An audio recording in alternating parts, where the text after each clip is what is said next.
I'm going to start out with scoring and grading best practices, because that's going to set the framework for the other parts of this conversation. We're going to talk about some of the basics for folks who aren't familiar with what scoring is or what grading is, but some best practices that I've learned from 10 years of getting my butt kicked.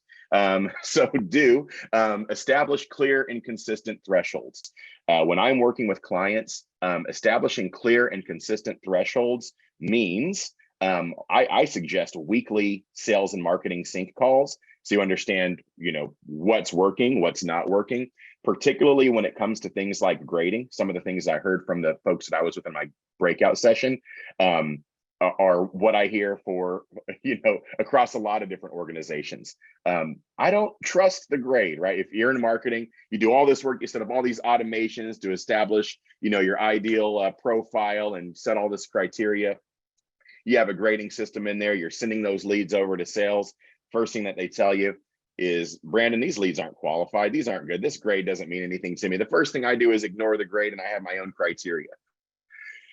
That's something that I think a lot of marketers struggle with.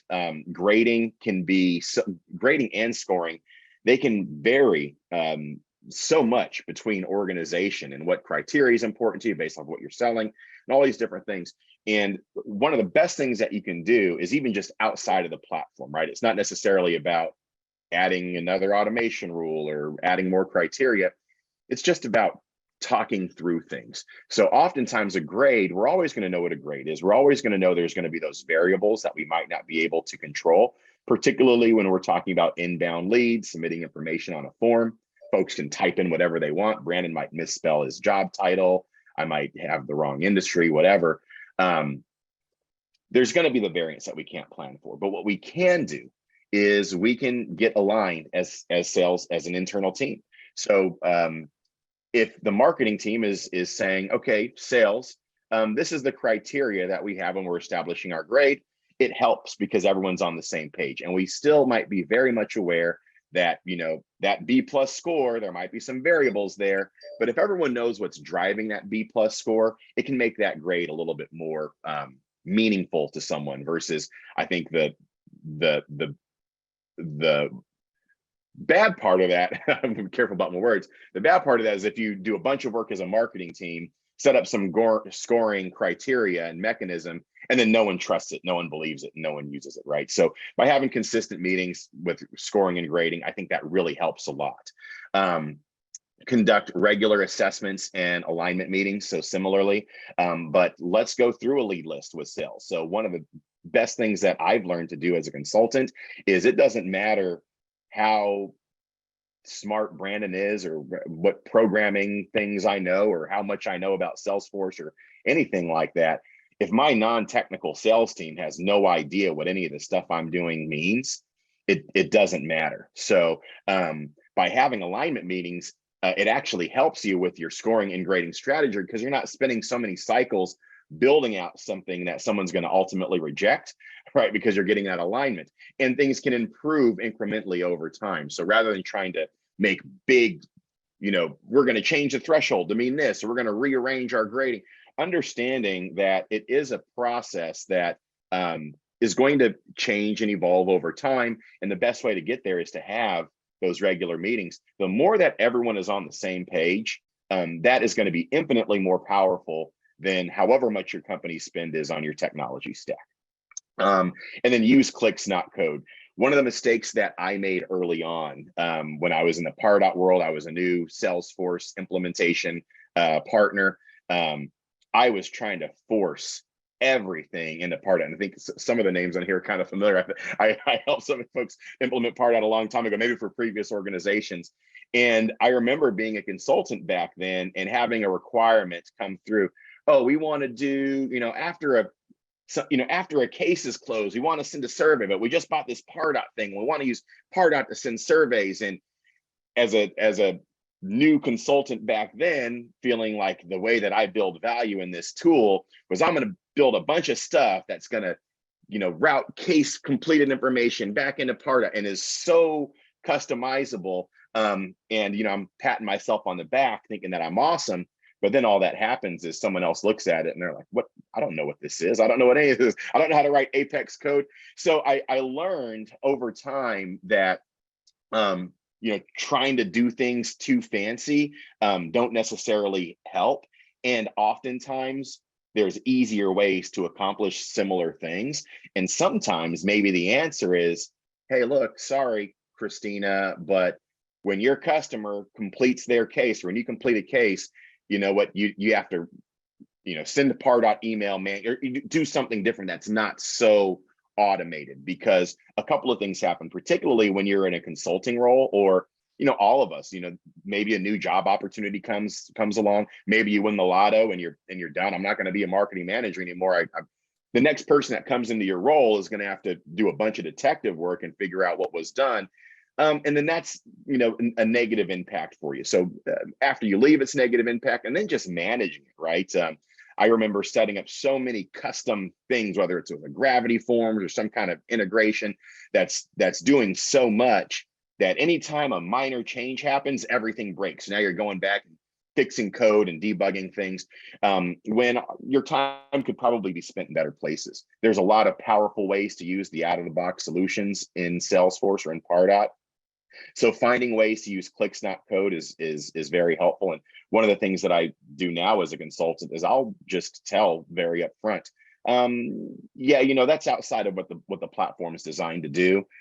There's a way to get creative, but I typically try to talk clients out of that, because when you start going down that path of everything being so custom and you're the only person that understands it, there's a lot of problems that can ensue from there. So those are a couple of do's that I've seen over time. They kind of align with the don'ts. Don't make unilateral changes without informing or consulting with your team. Some of the other mistakes I've seen happen is, I'm a new marketing manager for Christina Anderson, Inc. She's just hired me to manage her Pardot account. I've got 7 years of doing this. So the first thing I'm going to do is implement all the stuff that worked in the previous organization. And so now everything has changed and you do it unilaterally and no one knows what's going on. And now there's a big mess that you have to clean up. So going back to regular alignments and clear and consistent thresholds is, if you have an idea, maybe you've done a bunch of great stuff for the last 7 or 8 years in your career, don't just go in and start making those changes. You might have in your brain as a consultant or as an admin, a mind map of 35 different changes that need to be implemented right away. You can document those, get them all on paper or in a spreadsheet somewhere, and work on those as a team. So rather than just going through and making change, I think that's one of the big mistakes I've seen that's really derailed a lot of sales organizations, because there's sales folks who are expecting to see something a certain way, maybe other processes that are involved that are expecting to see something a certain way. And when changes are just made, it can really throw off more than what sometimes we could ever be aware of. So being very careful about just going in and making changes because it makes sense to you is a risk. Even with smaller teams, I see this as well. So in larger enterprises, definitely, and larger enterprises typically have more processes set up. So before you could even do that, you have to go through maybe an approval process. Small businesses in particular, if you are working for a smaller business, you're on a smaller team, you're at a higher risk, because more than likely there's nothing in your organization that is telling, that is a process for, oh, if you want to change our scoring criteria, you have to go through this process. You might have the freedom to do that. You might have the freedom to harm yourself. So whether you're a consultant or you're just doing this for a small business or large business, making sure that you're getting that buy-in from your team before you make any of these changes. Second don't is the assumption that automation will solve everything. This is another, when I first got started in the space, the term marketing automation, you'd get, especially with small teams, oh, great, we want to automate anything. As soon as someone buys something, we want to do this, and everything is automated to the point where the goal, and I've literally had clients say this to me, the goal is I don't want to have to have a person touch any of this stuff, right? And some of this would go down to the level of creating opportunities and automating stages through opportunity stages and things like that. And while you could come up with some really cool technical solutions, the problem is, as soon as that variance happens that you weren't ready for in your automation, and you don't have a person checking that, your data can derail very quickly, or you can lead into other problems, and you get stuck into this cycle this hamster wheel of development where you find some odd, variant that you weren't expecting. So now you're trying to solution for a week to fix your automation. So I'm a big believer, especially after being in marketing automation for over 10 years now, that the best marketing automation isn't trying to automate everything. It's trying to automate a very clear and specific use case for most of us. That is finding marketing qualified leads, finding MQLs for most of us. But building out your scoring and grading with the assumption that the next step is there's going to be a person involved reviewing this work, or we're providing a guide for a salesperson to find more qualified leads. But we should be very careful about going in and automating the whole entire funnel or the whole entire process, because you can get stuck in a world of debug hell. The third is implement scoring and grading without consulting other departments or sales, similar to making unilateral changes. Over communication. I've learned a lot about communicating actually since I've become a Little League baseball and soccer coach, because in the beginning I would send a message out to parents, hey, practice is today at 5 o'clock. No one would respond. So I got to the point, okay, you know what, I'm just going to post it on this thing and people who look at it. And then as soon as you stop communicating with the parents, they're like, hey, you stopped communicating with us. So even though you might not be getting feedback back, people are seeing that and people are being aware. And one of the things I've learned to apply that in practice is over communicating. So if you've got a new score, even if it's something as simple as an automation that's going to adjust a score, rather than just doing that, say, hey, this Friday, I'm going to deploy this change and here's the impact that it's going to serve. You might send that email out internally and you might not hear anything back from anyone on the team, but you've got it documented. You've sent that message out. So I've learned over time that it's better to send those messages out rather than just implementing changes or even just loading things into production before letting teams know. And this is something that definitely in the enterprise, again, they've got processes in place for that. Small businesses where I see folks getting in trouble, right? New marketing manager comes in, make a bunch of changes, and no one knows what's going on anymore. So those are some of the best scoring and grading practices that I've seen and I want to express. Really, it comes down to, and kind of the theme of this conversation is scoring and grading is great. Automation is great, but what's better is a team that communicates with each other. So there is no automation, there is no technology stack in the world that would replace conversations happening internally within an organization. And I've got 10 years of data to back that up. So moving ahead, Christina, any questions coming in? I'm not really looking at the chat bubble or anything like that. So we had a question from Alex related to gravity forms, which we can get to that towards the end during the extended Q&A and everything. So, but no, I appreciate it. Actually, Brandon, I thought that it would be great time to launch our poll. Sure, let's do it. We'll pause for a poll. Yes. So pausing for a poll. And the question is, so now that Brandon has introduced the general do's and don'ts, the best practices that we want to keep in mind, our question is, where are you at right now with your lead scoring and grading process?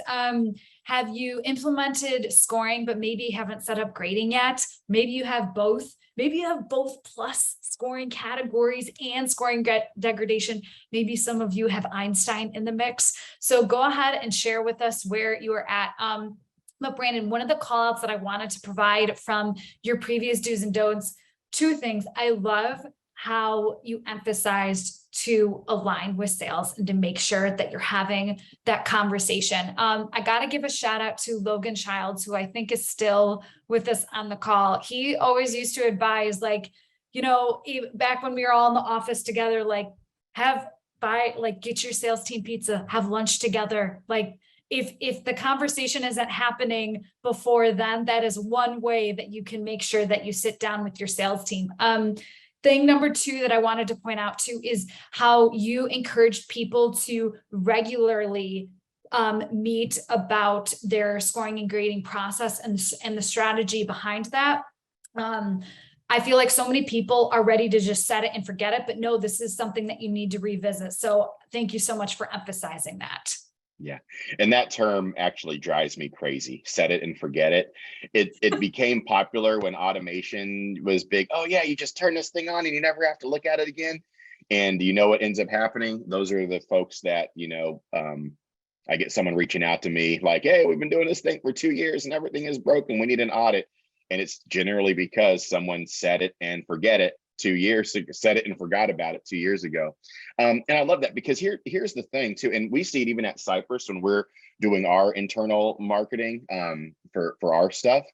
It's very helpful for a marketer, for a marketing team to understand from sales what is working, right? Because it takes the guesswork out of it. And what it does to CYA, right? Then whatever you're building, you can go back and say, well, I set this automation to, for the score based off of this meeting that we had on, Monday. And on Monday, we talked about how the best leads that are coming in for sales are folks who requested this demo and, whatever. Then they clicked on this email, something like that, because you're using the automation and the tool based off of feedback that we're getting implicitly from someone saying, yeah, these ones are the good leads.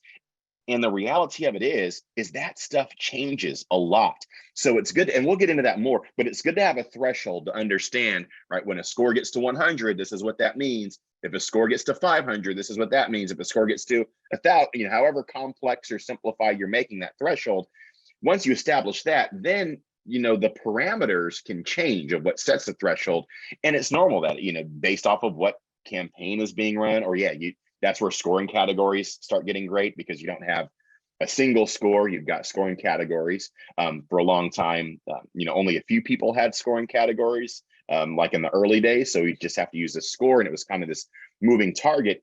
And what was very helpful is as long as everyone was on the same page, because then what could happen is on the Salesforce side, a Salesforce admin, if that's you or if that's someone else, could create a lead list for sales.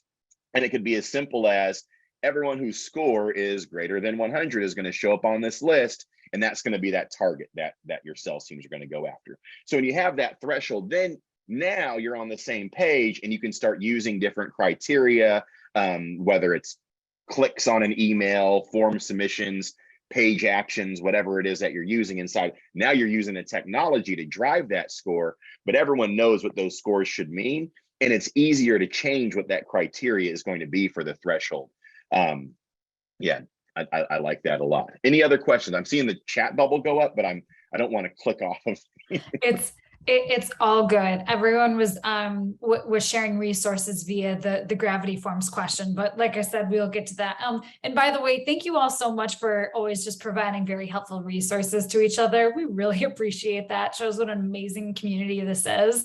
Real quick, I wanted to call out these results. So it looks like the majority, exactly 54% of you have your scoring set up, but you haven't yet set up grading, and that's okay. And that's why we have sessions like these. It is super helpful. And for those of you with questions about it, please share those today. 27% have both scoring and grading set up. A little less, 15%. Have that plus scoring categories and scoring degradation. And then 5% are using Einstein scoring and grading. All right. Yeah.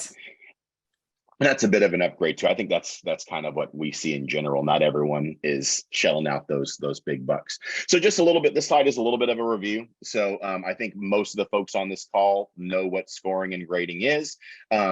But just to define that again, so we're all aligned and on the same page and talking about the same thing.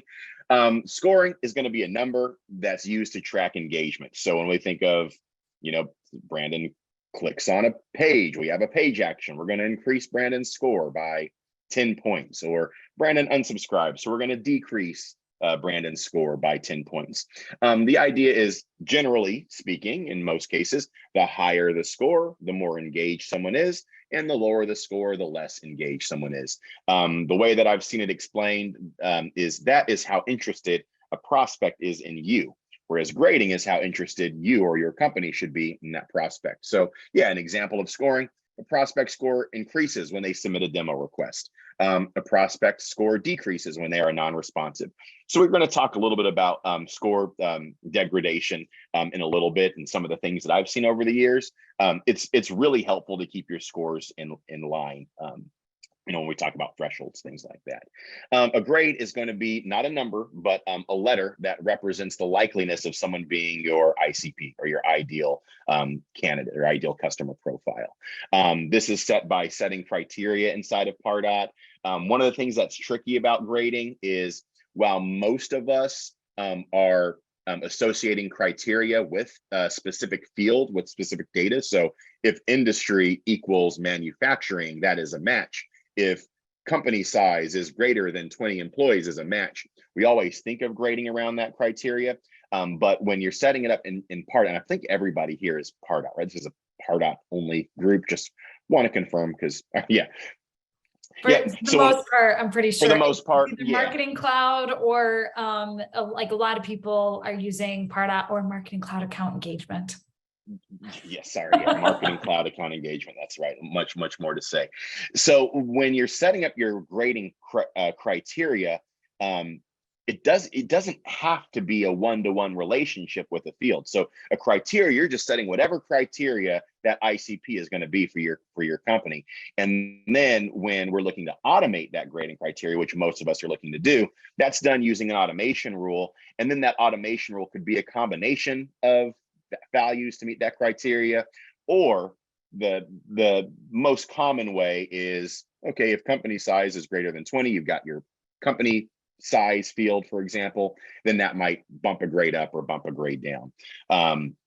So the idea here is, yeah, a prospect is an A when the job title matches, right? Or the product of interest is a match. I'm in manufacturing and I'm interested in your manufacturing bots. Yeah, that's a good grade.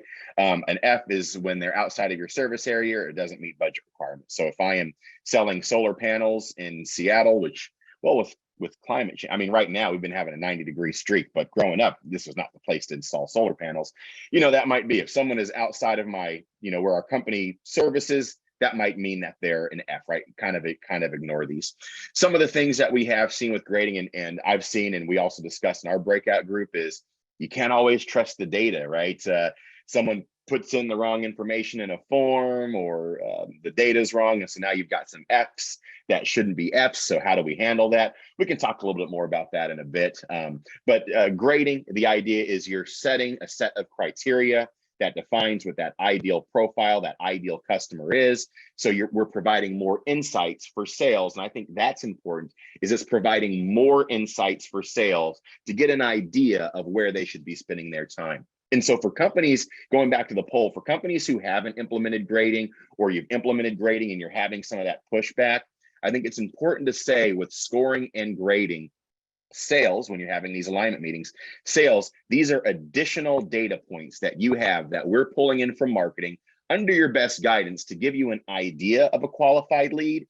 But if you talk to a sales manager is gonna, want their salespeople to be doing their sales activities, right? So we can provide this as a guide, right? Like, hey, yeah, maybe you want to spend your time with folks whose score is greater than 1,000 and their grade is greater than a B+. But there might be other data that your sales team is using inside of Salesforce. And we just want to make sure that when we're having these alignment calls, let them know score and grade is a great additional piece. So when you're building out your lead lists, add a score, add a grade, that might give you some additional insights. But still do your process sales. Still, reach out to the leads that you intended in reaching out. And then as they're getting those results back, they're likely going to be able to provide you some insights that's going to help make your grading model and scoring model stronger. Some of the big things that we see with grading is, maybe chief and chief executive officer was spelled incorrectly, or maybe you're going between chief executive officer and CEO. Dealing with variances in your data, really the only way to resolve for that is just rolling up your sleeves and getting into your data, right? Because then you're going to be able to tell, okay, gosh, for whatever reason, folks are spelling chief executive officer the wrong way. And you can come up with some tricks, right? So some of the tricks to help with grading is on your forms, having more drop down values and what we call pick lists in Salesforce or drop down in Salesforce. That can eliminate some of that, but you're always going to have variance inside of data, and the best way to combat that is just to be in the data. Anything to add here, Christina, before I move on to the next step here? No, I was actually just about to type in the chat. I loved how you gave that pointer to use the drop down select pick list fields on your forms. I am a big fan of using a role field that people can select from instead of the job title. To Brandon's point, people are going to they're typing so quick, they might not have even have meant to misspell it. Or if people you're just going to have so many variances in your data, and it sucks up your time. Like, your time is so precious. It's way better to be able to just have that standardization in your data. So great call out on that part, but no, go ahead, keep going. Yeah, and that goes down to when you get stuck on the roll. And my don't was automate everything.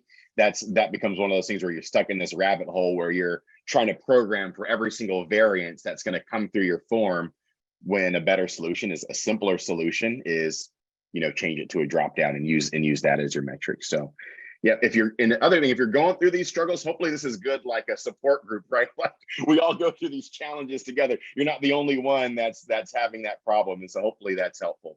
So a little bit of lead grading terminology, criteria, specifically in Pardot. The thing to know about criteria is that can be whatever criteria makes the most sense. In Pardot, the way that grading works is you'll set your criteria and you define whether it's a match or not a match. So if it's not a match, the idea is the grade's going to go down. If there is a match, the grade's going to go higher. You can have a weight for your criteria inside of Pardot as well by a third. So you can say, if industry is a map, it's going to increase the grade by a third. Or if it's company revenue, something like that, that might be a full letter grade. So in Pardot, whether we're doing this manually or we're looking to implement a strategy to automate grading, what you're looking for is matches on criteria, and that's the next thing. So in Pardot, we have this concept of a match. So if it is a match, that's going to increase the grade. If there is not a match, it's going to decrease the grade. A profile is going to be a collection of criteria that we set up to define a profile. In Pardot, you can also have more than one profile. It gets a little bit tricky, but you can have the granularity of having different profiles. Maybe that's based off of product SKU or but business. I want to be careful about using the word business unit because that means something different now than it did a long time ago, but you can set different profiles inside of Pardot as well. And then again, automation rule. So we use in Pardot automation rules to automate grading processes. That question comes up quite a bit. And maybe I think in a group like this, you might already be aware of that. For folks who aren't, if you go to the profile section and you're looking at the grade and you're setting a criteria and you're like, okay, I got my criteria in here. Now what do I do next? It's a little bit tricky when it's the first time looking at it, but the way to automate grade is then to set your criteria at the profile, navigate to an automation rule, and then use an automation rule to set whether a criteria is a match or not a match. And you've got a lot of flexibility there. Love that. Brandon, there's a couple things coming in the chat now that I wanted to quickly call out. So Ixter was saying how they have their grade based on certain firmographics from their ideal customer profile. And this relates back to what you were saying, how sales has their qualifiers that they're looking for to determine if a lead is a good fit or not, which is why that alignment conversation is going to be so powerful. So yes, to Ixta's point, your grade matching criteria should be reflective of your ideal customer profile and the kinds of companies that you want to be selling into. Definitely. Yeah. And that's a great starting point. And again, like even after this call, everyone is likely going to have these great ideas. Oh, I can do this with grading. I can do this with grading. Go back to that don't. Right? Don't just go in and start doing stuff. This becomes a great point to call a meeting, go into that meeting, be in that superstar that you are coming out of this conversation. Hey, we could do all this stuff. Let's talk about what's meaningful, because I have had that problem in the past before where, oh, I learned a new thing. I want to implement that new thing. But that's a great call out because we're going to learn some new things here today. Don't just turn those on. It's good to just go back and go slow, right? Maybe the outcome of this is you have in your head 5 different automation rules that you can create to set a criteria. Now, deploying that might look very different. Deploying that might say, hey, Christina in sales, let's take a look at this one criteria and let's make sure that we're aligned based off of the data that's inside of our CRM today.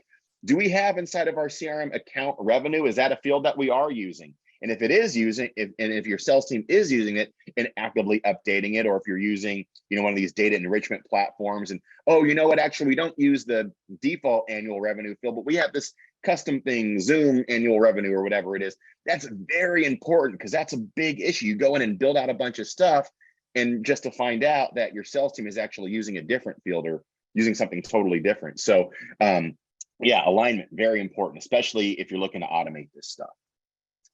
Some lead scoring terminology, engagement, an activity taken by a prospect that's tracked within, we'll say Pardot or Marketing Cloud account engagement.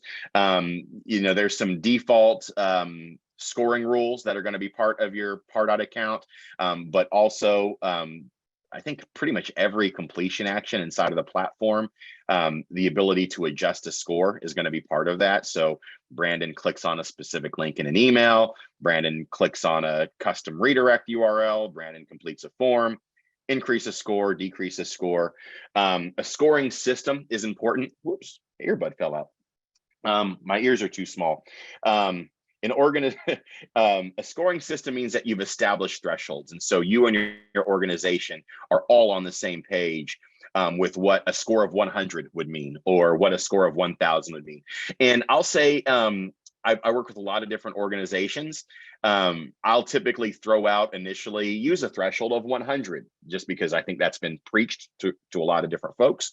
But that can change from company to company. As long as an organization is on the same page, it's okay. And I think the way to think about this, what's been most helpful for me, is if we're sending information into Salesforce from Pardot to a person on the Salesforce side that does not have visibility into the specifics of what we're doing on Pardot, let's just put that scenario out there.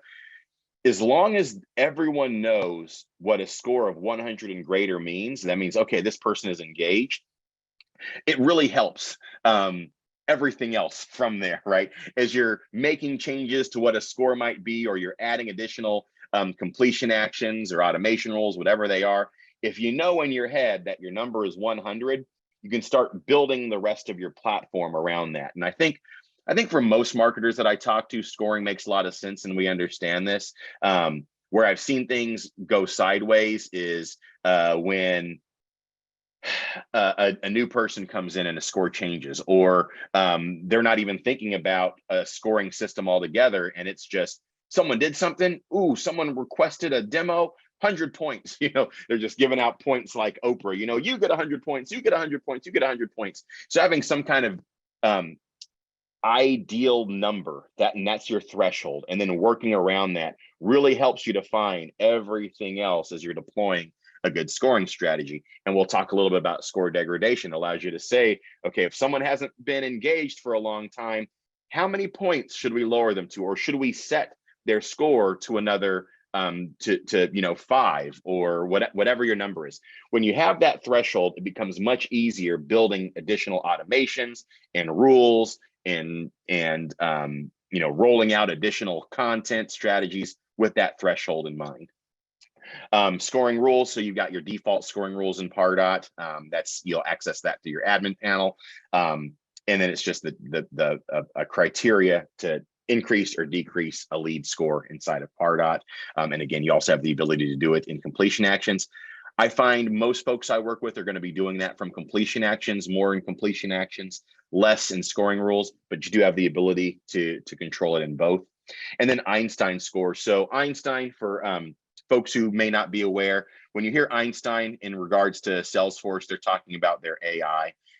So what Einstein does is, rather than us going in and setting a scoring rule or setting our own scoring system, all of the things that we've talked to up until now is us as a marketer going in and doing. What the Einstein Score is going to do is it's going to use some predictive analysis. So it's going to go through all of your previous information. It's going to come up with a score based off of previous results. A couple of things with Einstein Score. I work with a lot of folks who are still going through buying process of purchasing Pardot or Marketing Cloud account engagement. And they'll ask the question. What I've seen is, and I think they have the recommendation. They want you to have, what is it? You might know this better than I do, Christina, 6 or 8 months of data before relying on it. The idea behind the Einstein score is it does require information to be there, and it's going to be learning. So if you just turn it on right away, you're going to get a bunch of weird stuff in there. So I've been advising folks to not, to take a look at it, to observe it for a while before really making decisions off of it. And unless you see something different, Christina. I have not. If anyone else, yes. So thank you, Logan. I was going to say, if anyone else has heard what they're advising teams on in regards to the amount of time of data that you want to have. But Larry brings up a good point. He asked a question. So the question is, for those who have Einstein scoring, would you recommend using Einstein for current engagement scoring and using Pardot standard scoring without degradation to track lifetime engagement? So using almost like a combination of the two. Yeah, definitely big on using a combination of the two. In my opinion, I don't think Einstein score replaces lead scoring.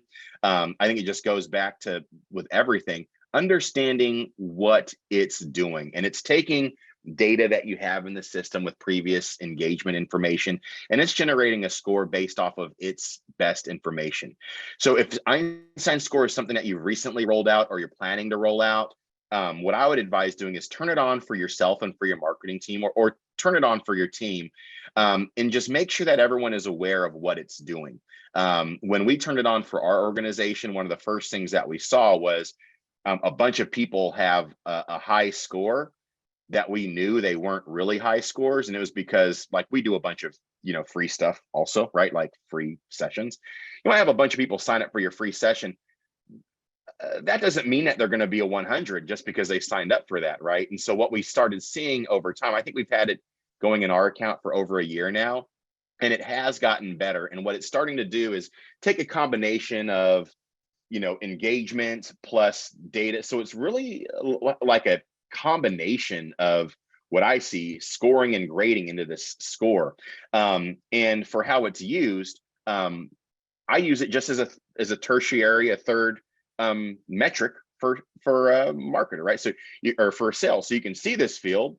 We understand as we see this thing evolve and grow with us what it means, but we're still very much using scoring and grading, and using Einstein score as a third measure that we can use when we're deciding how for a salesperson to prioritize who they're talking to. So again, it goes back to very much what we've done well on our team is we've done a very good job, I think, of making sure that the team knows, and you would hope this is a Pardot consulting group, making sure that everyone knows what a lead score is and what it means, and everyone knows what a grade is and what that means. Everyone knows what Einstein Score is and what that means.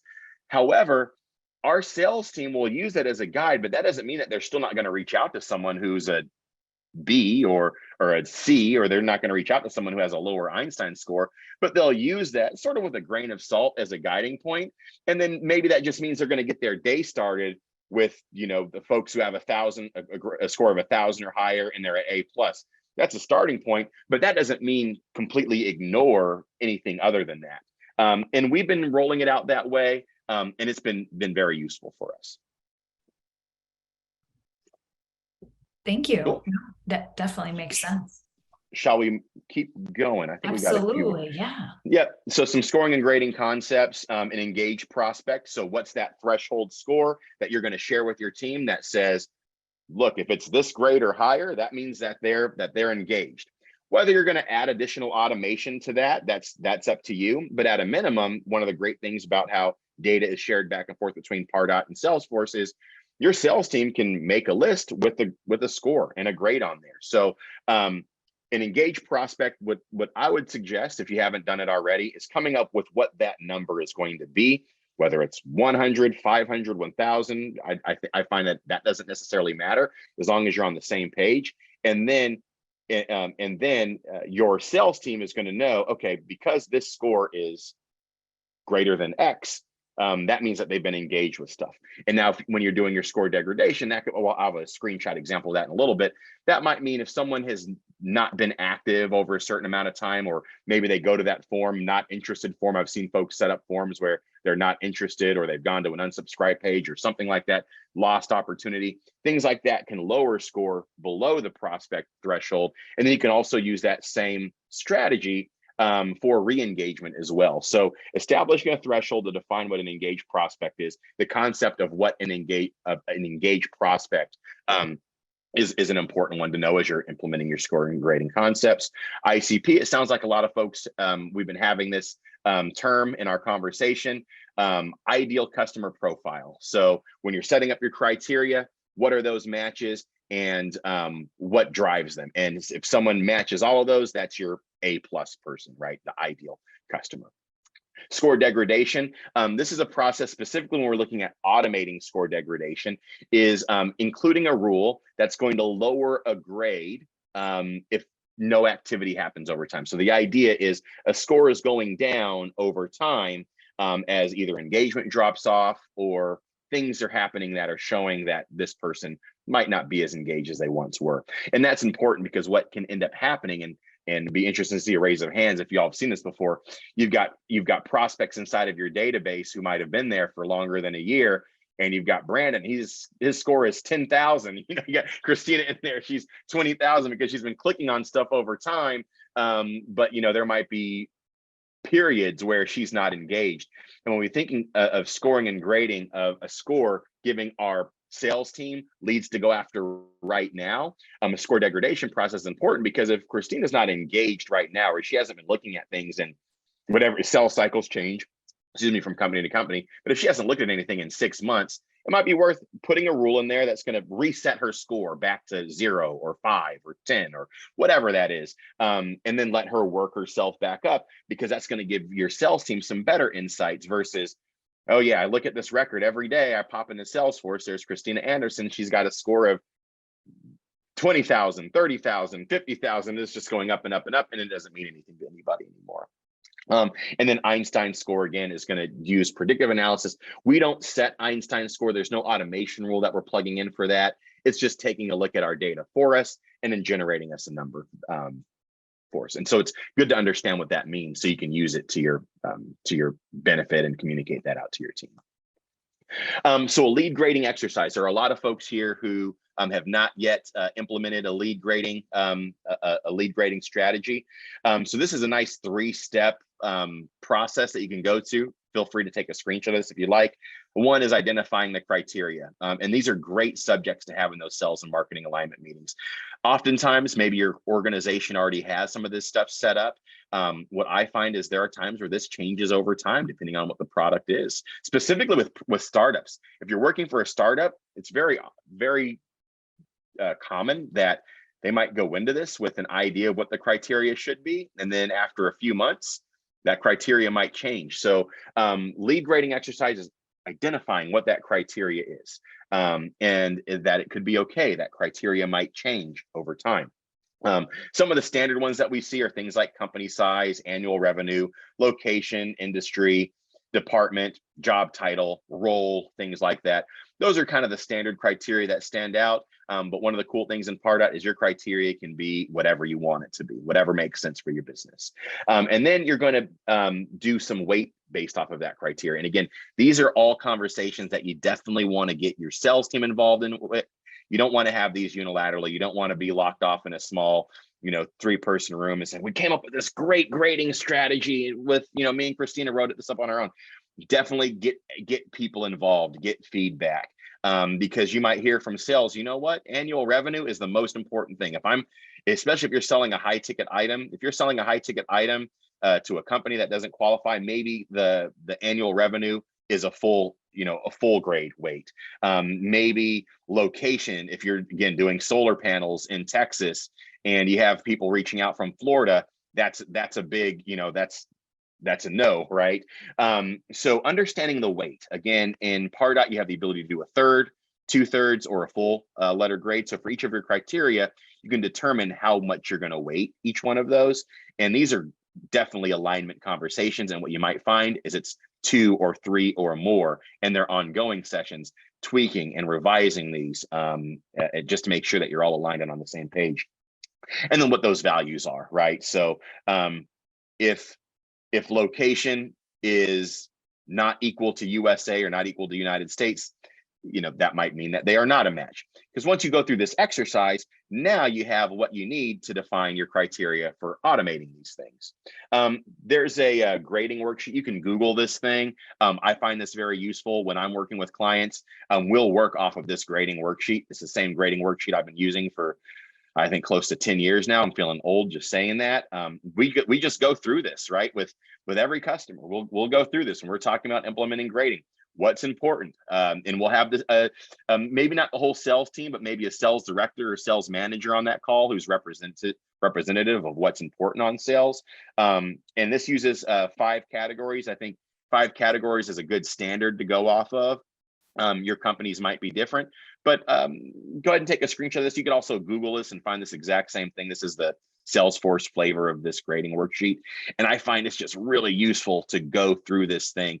And we even have some clients that we will revisit this, quarterly, right? And so you can go back and review your grade. Is this still relevant? Is this criteria still important? Has any of this changed based off of what's been working or what hasn't working? And you'd be surprised. Things can change over time. Cool. Next thing, okay, an example of automating a grade in Pardot. So this is a screenshot. This is in an automation rule. So again, if you're automating grade in Pardot, it's just as easy as setting up an automation rule. In this case, if a prospect account field annual revenue is greater than $1 million and the number of employees is greater than 20, then we're saying company size. So again, company size is just a criteria. I wanted to show this example because this is an example of we've got a single criteria, but actually 2 fields driving that single criteria. This is something that you can implement in your grading strategy. It doesn't need to be company size is just employee size. You can set this to be a combination of things. And I find that to be very helpful, very useful, particularly because different organizations are using data in a lot of different ways. And maybe it is a combination of data to come up with that one criteria. This is an example of automating a grade, in this case, a company size criteria to be a match. And then an example of automating a score. This is an example of a score degradation model. So prospect time, last activity is greater than 180 days ago. And here's the gotcha that I've learned with score degradation, because if you just put last activity is greater than 180 days ago, or there's no activity, you might have prospects that you just imported from a trade show or something like that. Or you might have prospects that, were just added to the system. And so it says, oh yeah, there's no activity. So you're resetting score. So one of the things that I've learned to add, again, a lesson learned the hard way, is also adding a second criteria for they were created greater than a certain threshold, because then you're getting really specific on that grade. And what we're going to do here is we're going to adjust the grade or adjust the score to 5. So what we're saying is anyone who's been in our platform for greater than a year, for longer than a year, and they haven't done anything at all in the last 180 days, let's go ahead and reset their score back to 5.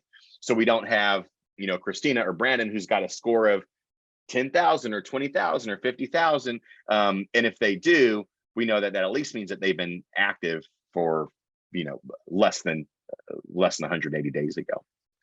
This is just one example. I think it definitely varies from company to company. And I think this is the, this is the last one. So again, very easy. Just wanted to open this up for a conversation. And I guess we'll open it up for Q&A now. Yeah, thank you so much, Brandon. Here, I'll go ahead and stop the recording.